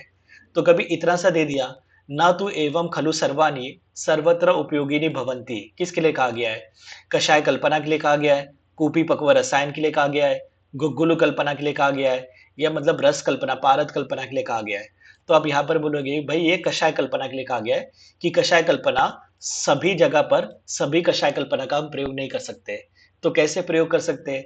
तो व्याधि और आतुर बल के हिसाब से हम प्रयोग कर सकते हैं, है ना? तो दिस इज इंपॉर्टेंट। क्या क्या देखा हमने? पंचविध कषाय कल्पना यथा पूर्व बलाधिक्यम, जितना हम पहले जाएंगे उतना बल उनका अधिक होगा। तो स्वरस पहले आ रहा है तो सबसे अधिक बलवान है। तो उसके बाद बोला कषाय कल्पना किसकी अपेक्षा करता है? तो व्याधि और रोगी के बल की अपेक्षा करता है। तो इसके लिए कोई भी कषाय कल्पना सभी जगह पर अपने को प्रयोग नहीं करना है। अपने को देखना है रोग और रोगी का बल क्या है, उसके हिसाब से अपने को प्रयोग करना है। ठीक है? उसके बाद हम देख रहे हैं 50 महाकषाय, है ना? पंचविध कषाय कल्पना हम भी हमने देख लिया। उसके बाद हम देख रहे हैं 50 महाकषाय। अब 50 महाकषाय तो है, बट इसको पहले क्या किया है? डिवाइड किया है, 10 वर्ग में डिवाइड किया है। ओके, यहां पर हम देख रहे हैं। ओके, तो 10 वर्ग में डिवाइड किया है, तो इनके नाम कैसे रखे हुए हैं? तो उन्होंने जैसे जो भी य से खत्म हो रहे हैं उनको सबको रख दिया जीवनीय आदि वर्ग में। जीवनीय, बृहनीय, लेखनीय, भेदनीय, संधानीय और दीपनीय। और कितने बता दिए जीवनीय आदि वर्ग में? 6 महाकषाय बता दिया। ओके, और फिर बाद में हम देख रहे हैं बल्य आदि। तो यहाँ पर य के आगे का जो आधा वर्ड आएगा वो बल्य ल आधा है, वर्ण्य न आधा है, कंठ्य ट आधा है, हृदय द आधा है ना? तो बल्य आदि वर्ग में कितने उन्होंने कषाय बताए, महाकषाय बताए? तो 4 बताए। आप जब भी देखोगे 2 को कंबाइन करोगे तो 10 होगा, है ना? कोई भी 2 वर्ग को सीक्वेंस से, तो 6 और 4 10, 6 4 10, 7 और 3 10, 5 और 5 10, और फिर बाद में भी देख रहे हैं हम 5 और 5 10। तो ये खाली सुन लेना, इतना कोई खास इंपॉर्टेंट नहीं है। एक बार खाली एक बार क्वेश्चन बना हुआ है इसमें से, है ना? बट नॉर्मली आप याद रखो जीवनीय आदि वर्ग में 6 महाकषाय, बल्य आदि वर्ग में 4 महाकषाय, 4 महाकषाय। उसके बाद में हम देख रहे हैं तृप्ति घ्न आदि वर्ग। तो यहाँ पर घ्न मतलब नाश करने वाले, तृप्ति का नाश करने वाले, अर्श का नाश करने वाले, कुष्ठ का नाश करने वाले, कंडू का नाश करने वाले, कृमि का नाश करने वाले और विष का नाश करने वाले। ओके, यहाँ था बल की वृद्धि करने वाले, वर्ण, कंठ, या फिर मतलब उनके लिए हितकर वगैरह की बात चल रही थी, है ना? यहाँ पर तृप्ति घ्न आदि वर्ग में सभी घ्न से खत्म हो रहे हैं। और इसके कितने, इस वर्ग में कितने बताए उन्होंने? 6 बताए। तृप्ति घ्न, अर्शोघ्न, कुष्ठघ्न, कंडुघ्न, कृमिघ्न, विषघ्न। अच्छा मेरे को कोई तो आंसर दो, तृप्ति घ्न कौन सा नानत्वज विकार है? तृप्ति एक्चुअली कौन सा नानत्व विकार है? कफज कफ का, है ना। तृप्ति हम देखते हैं, ये सब देखते हैं हम कौन से अध्याय में? नानत्व विकार कौन से चैप्टर में? महासूत्र 20 या 20 महारोग अध्याय में हम देखते हैं, है ना, 20वें चैप्टर में हम देखते हैं। महारोग अध्याय में आचार्य चरक नानत्वज विकार का वर्णन करते हैं, जहां पर 80 वात के, पित्त के 40 और कफ के 20 नानत्वज विकार बताते हैं। तो बोलते हैं, तृप्ति किसका नानत्व विकार है? कफ। तृप्ति का मतलब क्या होता है? जब आमाशय कफ से भर जाता है तो बिना भोजन किए हुए अपने को ऐसा लगता है कि पेट भरा हुआ सा है करके, है ना। तो पेट भरा हुआ सा लगना है तृप्ति। कभी कभी होता है ना कि खाना खाते जा रहे हैं, फिर भी मतलब कोई परोसते जा रहा है तो हम बोलते हैं यार पेट भर गया, तृप्त हो गए करके अभी हम, है ना। बट आयुर्वेद में तृप्ति एज अ डिजीज करके हम ले रहे हैं, या वी कैन से सिम्टम करके ले रहे हैं। तो वहां पर तृप्ति मतलब क्या होता है कि जब अपना आमाशय कफ से भर जाता है तो उसकी वजह से पेट तो भर गया अपना, तो अपने को खाने की इच्छा नहीं होती है, तो दैट इज कॉल्ड एज तृप्ति। तो सीधी बात है, जब आमाशय कफ से भर रहा है तो तृप्ति किसका नानत्व विकार हो गया? तो कफ का हो गया। अगर अतृप्ति करके बोला है कि तृप्त नहीं हो रही है, तो ये किसका नानत्व विकार होगा? पित्तज का पित्त का। सिंपल सी बात है ना। देखो जब पित्त की वृद्धि हुई है, ये पित्त क्या करेगा? सभी चीजों को पचाते रहेगा। तो जब आप जो भी खा रहे हो सब पचते जा रहा है, तो आपका पेट कभी भरेगा ही नहीं, तो डेट इज अतृप्ति। तो अतृप्ति किसका नानत्व विकार है? पित्त का। और तृप्ति जहां पर बिना खाए हुए कफ जो आमाशय कफ से भर गया है, तो डेट इज तृप्ति। ये किसका नानत्व विकार है? कफ का है। ओके, ये सब रेफरेंस अपने को मिलेंगे चरक सूत्र 20 महारोग अध्याय में। ओके, उसके बाद हम देख रहे हैं स्तन्य जनन आदि। यहाँ पर सभी जनन की बात चल रही है कि मतलब उनके प्रोडक्शन वृद्धि की बात चल रही है। स्तन्य जनन, गैलेक्टोगॉग, है ना, मिल्क का प्रोडक्शन बढ़ा रहे हैं। ओके, शुक्र जनन की जहां पर शुक्र की वृद्धि। अब स्तन्य जनन शुक्र जनन आ गए तो इसका वृद्धि तो कर रहे, साथ साथ में अगर दुष्टि हो जाएगी तो उसका शोधन की बात भी आ गई। स्तन्य का शोधन, शुक्र का शोधन। तो स्तन्य जनन आदि वर्ग में स्तन्य जनन, स्तन्य शोधन, शुक्र जनन, शुक्र शोधन, ऐसे 4 महाकषाय आ जाएंगे। स्नेहोपग आदि वर्ग, यहाँ पर जहां पर भी ओपग करके आएगा, स्नेहोपग, स्वेदोपग, इसका मतलब होता है सहायक द्रव्य, है ना। अब स्नेह कौन से? अपने चतुर्विध स्नेह, महास्नेह कौन से? घृत तेल वसा तेल मज्जा, मज्जा है ना। They are the main heroes, है ना, मेन, वो मेन लोग है ना, घृत तेल वसा मज्जा। बाकी के जो उसके सहायक होते हैं उसको हम क्या बोलेंगे? स्नेहोपग। वैसे स्वेदोपग, वमनोपग। अब वमन में मेन कौन है? मदन फल, है ना। मदन फल is the lead hero, main hero है। तो मदन फल वमनोपग में नहीं आएगा। वमनोपग में क्या है? वमन में सहायक द्रव्य है। तो जब आप वमनोपग महाकषाय देखोगे तो वहां पर काशनार, कोविदार, है ना, ये सब मिलेंगे। वहां पर मदन फल नहीं मिलेगा, क्योंकि मदन फल वमन में सहायक द्रव्य नहीं है, मेन द्रव्य है, वो तो लीड हीरो है, ये सब साइड हीरो है। तो ओपक मतलब होता है सहायक। वैसे विरेचनोपक आस्थापन बस्ती में सहायक द्रव्य, अनुवासन बस्ती में सहायक द्रव्य, और शिरो विरेचन बस्ती में सहायक द्रव्य। तो सीधी बात है ना, स्नेहोपग आदि वर्ग में 7 आएंगे। एक तो अपने पंचकर्म, और पंचकर्म के पूर्व कर्म अपने स्नेहन और स्वेदन, है ना। तो स्नेहोपग, स्वेदोपग, वमनोपग, विरेचनोपग, आस्थापनोपग वगैरह ऐसे करके हम देखेंगे। टोटल यहाँ पर 7 महाकषाय आ जाएंगे। यहाँ पर ओपग करके याद रखो, ओपग मतलब होता है सहायक द्रव्य। ओके, उसके बाद हम देख रहे हैं छर्दी, निग्रहण आदि। निग्रहण मतलब उनको कंट्रोल करना, है ना। तो वॉमिटिंग हो रही है, उसको कंट्रोल कर रहे हैं। तृष्णा, ज्यादा प्यास लग रही है, उसको कंट्रोल कर रहे हैं। हिक्का, हिकअप्स आ रहे, उसको कंट्रोल कर रहे हैं। तो छर्दी, निग्रहण आदि वर्ग में केवल 3 महाकषाय है, और ये पूछा गया था, है ना, इनमें से कौन सा छर्दी निग्रहण आदि वर्ग या निग्रहण आदि वर्ग का नहीं है करके। तो ऐसे ऑप्शन तो 3 तो थे ही, छर्दी निग्रहण, तृष्णा निग्रहण, हिक्का निग्रहण, ज्वर निग्रहण, ऐसे था शायद से। कोई तो एक चौथा ऑप्शन था, जस्ट हम बना लेंगे ज्वर निग्रहण। तो ज्वर का निग्रहण नहीं कर रहे हम, ज्वर हर में जाएगा। ज्वर किस में जाएगा? हर। ज्वर को हम हर रहे, दूर कर रहे हैं, है ना। छर्दी क्या है? निग्रहण, तृष्णा निग्रहण, हिक्का निग्रहण। उसके बाद हम देख रहे हैं पुरुष संग्रहणीय।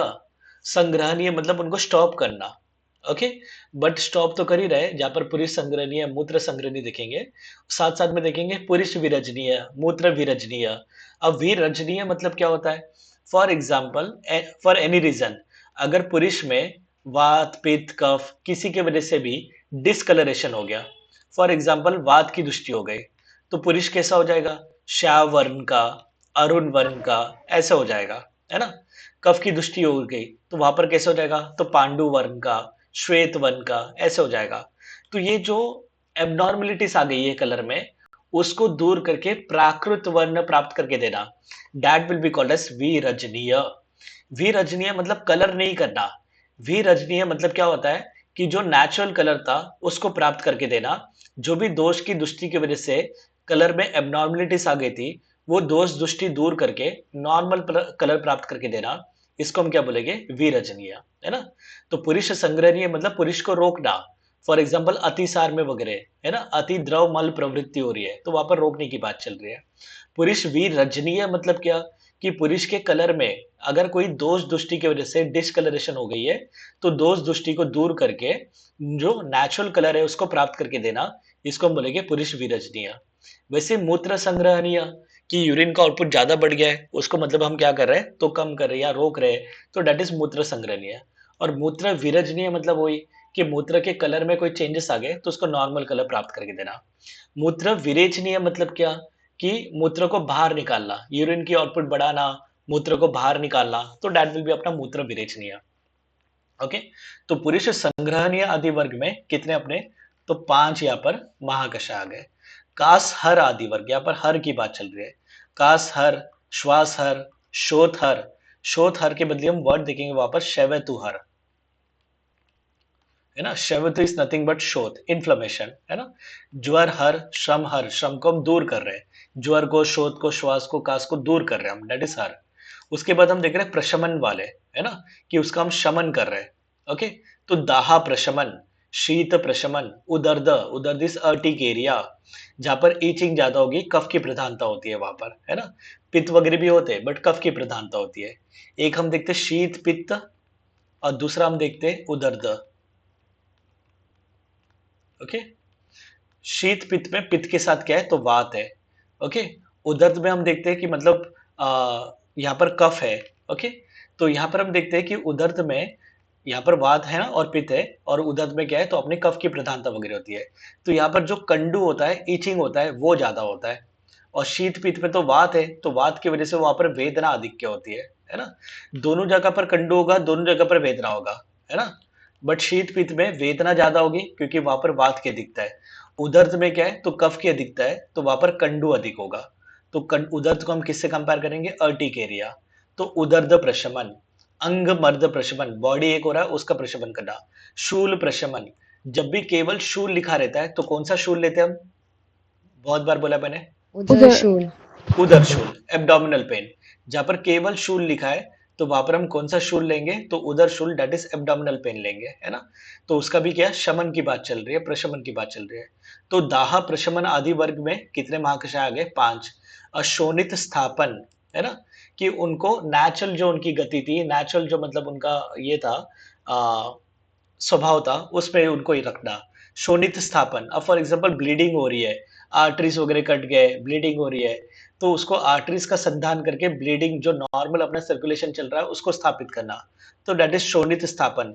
वेदना स्थापन, वेदना स्थापन इज नथिंग बट एनाल्जेसिक, है ना? बट अगर अपने को डेफिनेशन में जाना ही है तो वेदना 2 प्रकार के होते हैं, है ना? एक होता है प्रतिकूल वेदना और दूसरा होता है अनुकूल वेदना। अनुकूल मतलब जो अपने मन के अनुकूल, मतलब मन के अकॉर्डिंग हो रहा है, तो इसकी वजह से क्या होती है? तो सुख की प्राप्ति होती है। ओके, अनुकूल वेदना मतलब मन के अकॉर्डिंग हो रहा है, तो सीधी बात है, अगर आपके मन के अकॉर्डिंग सब हो रहा है तो सुख की प्राप्ति होती है। प्रतिकूल मतलब मन के अपोजिट में हो रहा है, आपने जो चाहा था वो नहीं हो रहा है, उल्टी कुछ बात हो रही है, तो उसमें क्या होगा? तो दुख की प्राप्ति होगी, है ना? तो प्रतिकूल वेदना से दुख की प्राप्ति और अनुकूल वेदना से सुख की प्राप्ति होती है। तो ये प्रतिकूल वेदना को दूर करके अनुकूल वेदना को स्थापित करना, इसको हम बोलेंगे वेदना स्थापन। मत जाओ, पदार्थ विज्ञान की बात हो जाएगी वो, आप खाली इतना याद रखो, वेदना स्थापन मतलब एनाल्जेसिक। संज्ञा स्थापन, कि होश की अवस्था में उसको पुनः स्थापित करना। पेशेंट पहले तो होश में ही था ना, बाद में क्या हो गया? मूर्छा वगैरह आ गई, बेहोश वगैरह हो गया, उसको होश में लेके आना, दैट इज संज्ञा स्थापन। प्रजा स्थापन, प्रेगनेंसी टिक नहीं रही है, एबॉर्शन हो रहा है, थ्रेटेंड एबॉर्शन, कि मतलब ऐसे कंडीशन में चले गया जिसको बचा सकते हैं। इनएविटेबल, कि ऐसे कंडीशन में जिसका बचाना पॉसिबल नहीं है, हैबिचुअल अबॉर्शन, जिसका बार बार अबॉर्शन हो रहा है। तो ऐसे कंडीशन में प्रजास्थापन मतलब अपनी प्रजा को नहीं, प्रजास्थापन में मतलब जो गर्भाशय में जो अपना बच्चा है उसको स्थापित करना, तो डेट इज प्रजास्थापन। वय स्थापन की अकाली वृद्धता नहीं आने देना, एज को अपने को कंट्रोल करना, स्थापित करना, है ना। तो शोणित स्थापन, वेदना स्थापन, संज्ञा, प्रजा और वय स्थापन, ऐसे शोणित स्थापन आदि वर्ग कितने आ गए, तो 5। यहाँ पे सभी स्थापन से एंड हो रहे थे। तो ये रीड कर लेना, इतना कोई खास नहीं है यहाँ पर। खाली एक चीज तो याद लो, छर्दी निग्रहण आदि में 3 आए, छर्दी निग्रहण, तृष्णा निग्रहण, हिक्का निग्रहण। ओके, अब ये जो 50 महाकषाय बताए गए वो कैसे बता रहे, लक्षण उदाहरणार्थम व्याख्याताः भवन्ति, लक्षण और उदाहरण के रूप में व्याख्या की गई है, ऐसे बता रहे। अब इसका मतलब क्या है ना, एक तो डायरेक्ट क्वेश्चन बनेगा, लक्षण उदाहरणार्थम व्याख्याता भवन्ति किसके लिए कहा गया है, तो बोलेंगे महाकषाय। अब फॉर एग्जांपल आपने ले लिया शोथर महाकषाय, तो यहाँ पर ये बता रहे कि भाई ये सभी शोथ में यूज होने वाले, तो ये लक्षण बता दिए कि जो भी द्रव्य है ये सभी शोथ में यूज करने वाले। और कितने द्रव्य बताए, 10 द्रव्य ही बताए। कौन से 10 द्रव्य बताएंगे, 10 मूल के 10 द्रव्य है। बट शोथ का नाश करने वाले ये 10 द्रव्य ही है क्या, नहीं, बहुत सारे द्रव्य जो शोथ का नाश करते हैं। ये पर्याय बताओ किसका है, शोतग्नि, पुनर्नवा। वेरी गुड, है ना। अब पुनर्नवा भी भाई शोतग्न कर्म करता है, बट यहाँ पर शोथर महाकषाय में चरक ने पुनर्नवा को रखा है क्या, नहीं। वहां पर 10 मूल है, बिल्व, अग्निबंध, शोनाक, पाटला, गब्बारी, शाल पन्नी, पृष्ठपन्नी, बृहति, कंटकारी, गोक्षुर। पुनर्नवा तो कहीं पर नहीं आया, तो चरक ने क्लियर किया है, ये मैंने उदाहरण स्वरूप में रखा है, एग्जाम्पल रखा है कि शोथर द्रव्य के 10 एग्जाम्पल्स, है ना। तो इसके लिए बोला है लक्षण उदाहरणार्थम व्याख्या की गई है, तो ये किसके लिए किया कहा गया है, तो आप बोलेंगे महाकषाय के लिए कहा गया है, कि महाकषाय में उन्होंने बता दिया एक कर्म की जिसके मतलब लक्षण की भाई इसके लिए हम यूज कर रहे हैं, और 10 द्रव्य एज एन एग्जाम्पल की तरह बोल दिया, उदाहरण की तरह बोल दिया। तो कहीं पूछ लिया लक्षण उदाहरणार्थम व्याख्याता भवंती किसके लिए कहा गया है, तो आप बोलेंगे महाकषाय के संबंध में कहा गया है करके, ठीक है। अभी हम देखेंगे पहला महाकषाय विच इज जीवनीय महाकषाय। अब जीवनीय महाकषाय मतलब क्या, तो यहाँ पर अपने चक्रपाणी बताते हैं। ओके, बोले जीवनम आयु तस्मय हितम जीवनियम, बोले जीवन मतलब क्या, आयु, तो आयु के लिए जो हितकर द्रव्य होंगे उनको हम क्या बोलेंगे, जीवनीय करके बोलेंगे। तो जीवनीय महाकषाय में जो भी द्रव्य बताए वो सभी अपने आयु के लिए हितकर है ना। बहुत ही बच्चों सी बात है, जीवनम आयु तस्मय हितम जीवनियम, कि जीवन मतलब आयु और आयु के लिए जो हितकर द्रव्य है वो सभी अपने जीवनीय द्रव्य है।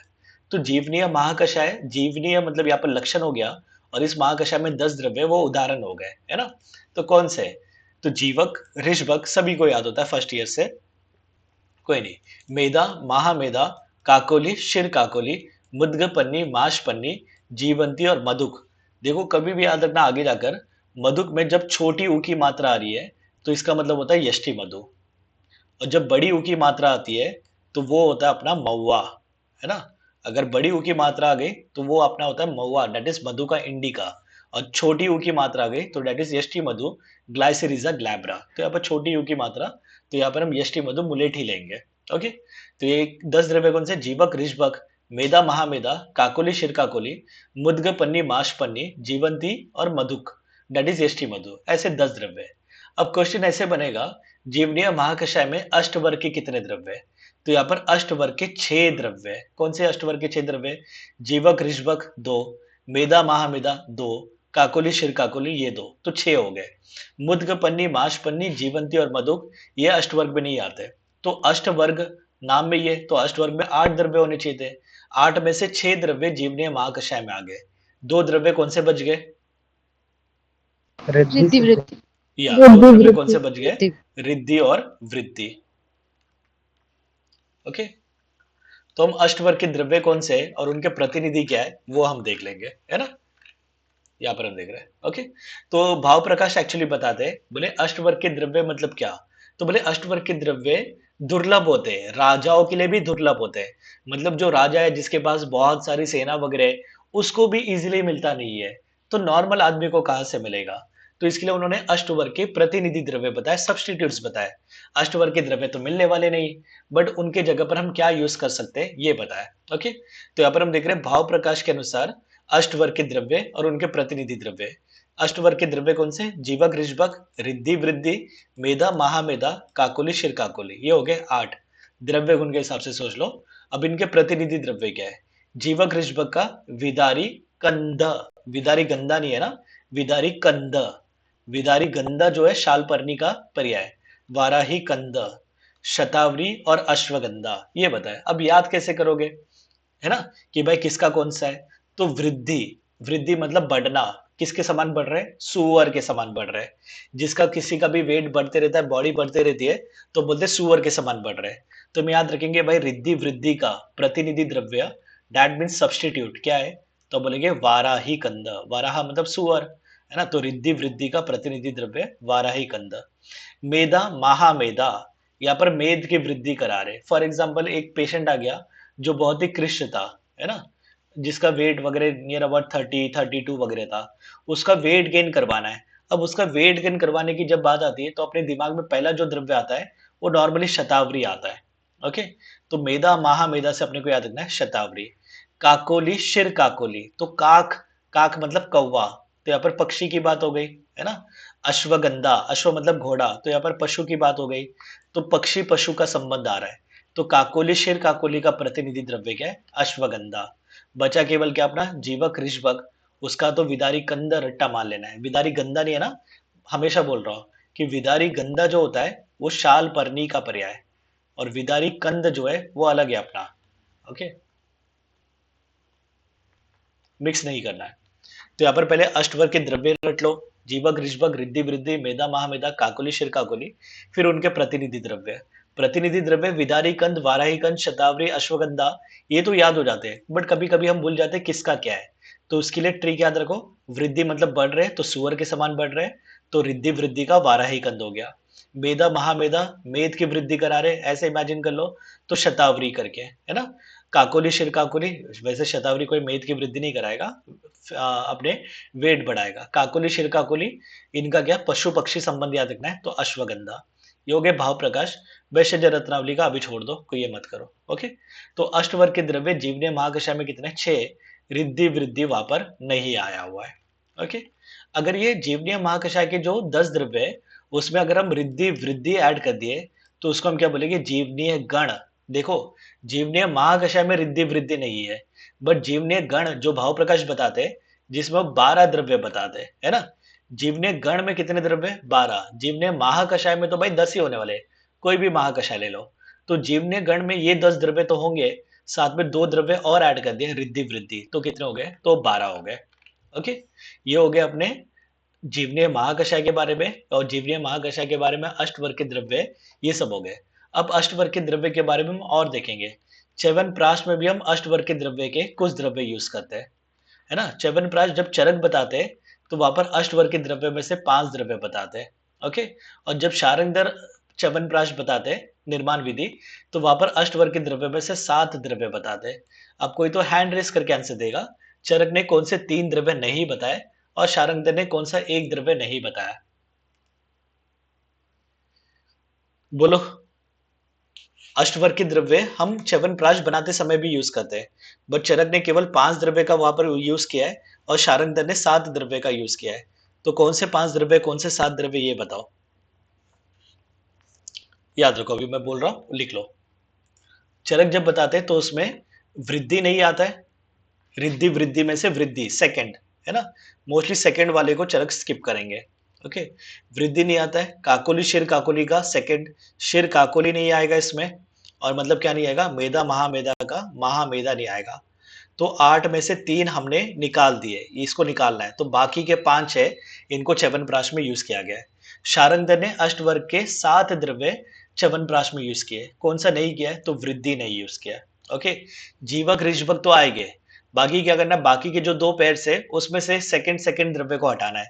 रिद्धि वृद्धि में से वृद्धि हटा दिया, काकोली शिर काकोली में से शिर काकोली हटा दिया, मेधा महामेधा से महामेधा हटा दिया।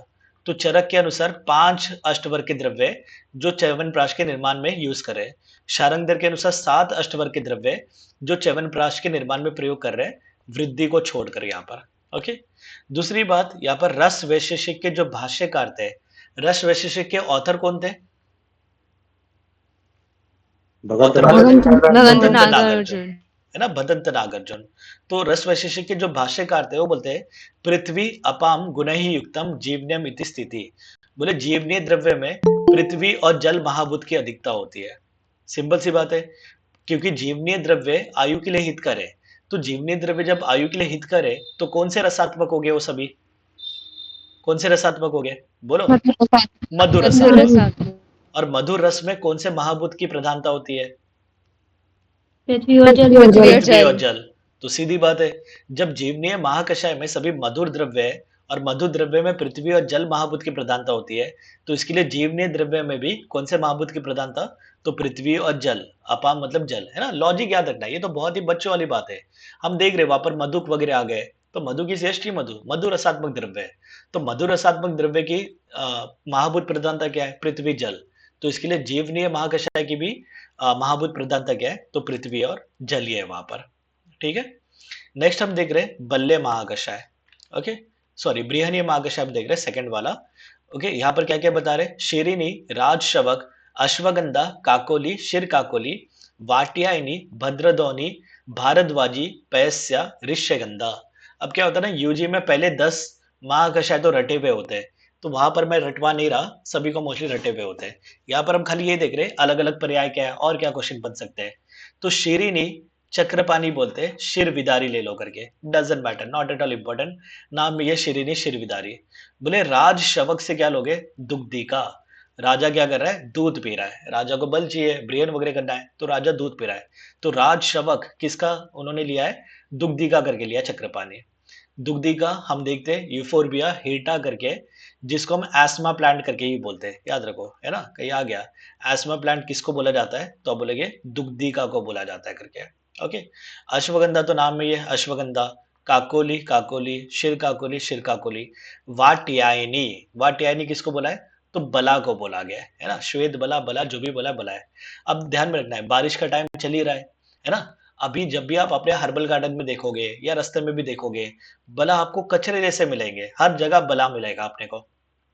तो इसे इमेजिन कर लेना, वाट यानी मतलब वाटिका, है ना, जो भी अपने गार्डन्स वगैरह है, सभी जगह पर बला मिल रहा है ना। तो इसके लिए वाट यानी किसका पर्याय है? तो बला का पर्याय, श्वेत बला का। भद्रदौनी किसका पर्याय? पीत बला। वाट यानी भद्रदौनी, तो वाट यानी श्वेत बला और भद्रदौनी कौन सा? तो पीत बला। ओके, भारद्वाजी, भारद्वाज कौन से थे? ऋषि थे।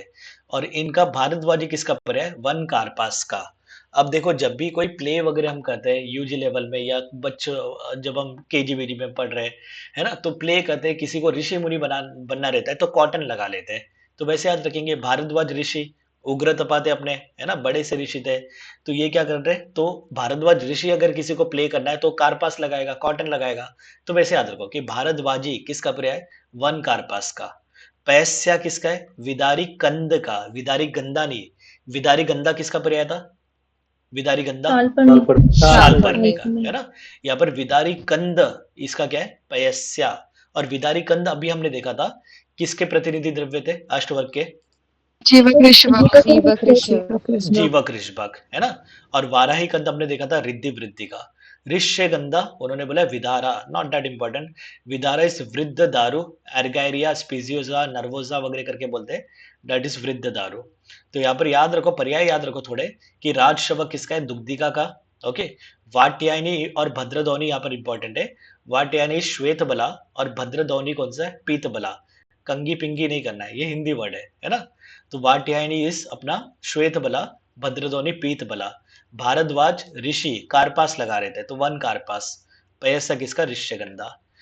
यहाँ पर बृहनीय महाकषाय देख रहे हैं, तो हम सुश्रुत का एक मत देख लेंगे। सुश्रुत बताते हैं बृहन करने वाले द्रव्य में कौन से महाभूत की प्रधानता? पृथ्वी और जल। सीधी बात है ना, मधु रस बृहन करेगा, तो इसके लिए बृहनीय द्रव्य में महाभूत प्रधानता भी कौन सी? तो पृथ्वी और जल। जब हम अग्रय देखते हैं, मेरे को बताओ अग्रय में क्या बताते हैं आचार्य चरक? बृहनीय द्रव्य में अग्रय कौन सा? विद्या, मास। या विद्या बृहनीय नाम, ये भी हम देखते हैं, है ना। बट यहाँ पर हम क्या देख रहे हैं? तो मास देख रहे हैं, वो विद्या बृहनीय नाम वगैरह हम बाद में देखते हैं। ओके, जो षड अग्रय वगैरह होता है वहां पर देखते हैं। यहाँ पर हम क्या देख रहे हैं कि मास जो होता है बृहनीय नाम, विद्या बृहनीय नाम। विद्या किसका बृहन करता है? विद्या अपनी बुद्धि का बृहन करता है ना? जब आप पढ़ाई करोगे तो अपनी बुद्धि का बृहन होता है वहां पर। यहाँ पर जो मास है ये अपने शरीर का बृहन कर रहा है। ओके, तो यहाँ पर बृहनीय द्रव्य में हम देखते हैं मास जो होता है बृहनीय द्रव्य में श्रेष्ठ होता है, अग्र होता है। बल्ले द्रव्य में श्रेष्ठ क्या होता है? कुक्कुट, है ना? कुक्कुट, मुर्गा, मुर्गे का जो मांस होता है वो बल्ले द्रव्य में श्रेष्ठ होता है। तर्पणीय द्रव्य में श्रेष्ठ क्या होता है? रस रस। रस मतलब कौन सा रस? मांस रस, है ना? मांस रस रस जो होता है वो तर्पणीय द्रव्य में श्रेष्ठ होता है। ठीक है, मांस बृहनीय द्रव्य में श्रेष्ठ। ओके, यहाँ पर लिखा है मासम बृहनीय नाम, बट सुश्रुत सूत्र 25 नहीं, चरक सूत्र 25 आएगा वहां पर। ओके, फिर यहाँ पर देखो, बोले शरीर बृहणे न अन्यत खाद्यम मासाद विशिष्यते। चरक सूत्र 27 जहां पर 12 अन्नपान के वर्ग बताएंगे, तो बोले शरीर का बृहन करने में मांस से बेटर और कुछ नहीं है करके, ना अन्यत खाद्यम, खाने वाली चीजों में मांस से बेटर और कुछ नहीं है शरीर का बृहन करने में। चरक चिकित्सा 8 विच इज राज्यक्षमा, वहां पर भी आचार्य चरक बताते हैं मासेन उपचित अंगा नाम मासम मास करम परम। बोले मांस खाकर जिसकी अंग उपचित हुई है, ऐसे प्राणियों का जो मांस होता है वो मांस की वृद्धि करने में श्रेष्ठ होता है। देखो, एक ही श्लोक में 3 बार मांस वर्ड यूज किए चरक ने, बट उसका मीनिंग क्या आ रहा है? मासेन उपचित अंगानाम, कि मांस का सेवन करके जिसके अंग उपचित हुए, बड़े हुए, ऐसे प्राणियों का जो मांस है उसका जब हम सेवन करेंगे तो अपने मांस की वृद्धि करने में वो परम होगा। तो सिंपल सी बात है, मांस बृहन करने में श्रेष्ठ है, तो उसके लिए चरक चिकित्सा 8 राज्यक्षमा में, राज्यक्षमा में क्या हुआ है? धातु का क्षय हुआ है। तो जब धातु का क्षय हुआ है, मांस वगैरह की वृद्धि करना है, तो वहां पर चरक बताते हैं कि भाई मांस का सेवन करवाओ। बोले वो भी कौन से मांस का? ऐसे प्राणियों का मांस जो मांस का सेवन करते हैं। तो बोलते हैं मांस का सेवन करके जिसके अंग उपचित हुए, ऐसे प्राणियों का मांस खाएंगे तो अपने मांस की वृद्धि करने में श्रेष्ठ होंगे, ऐसे करके बता दिया उन्होंने।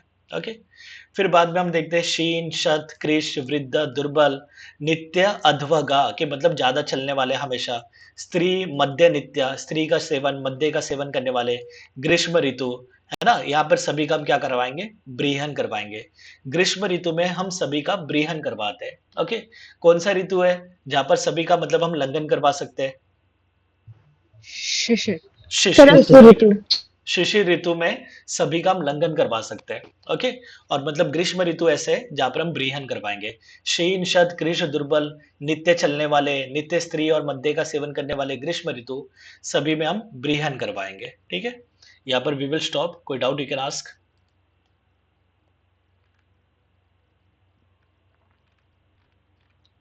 चलो बाय।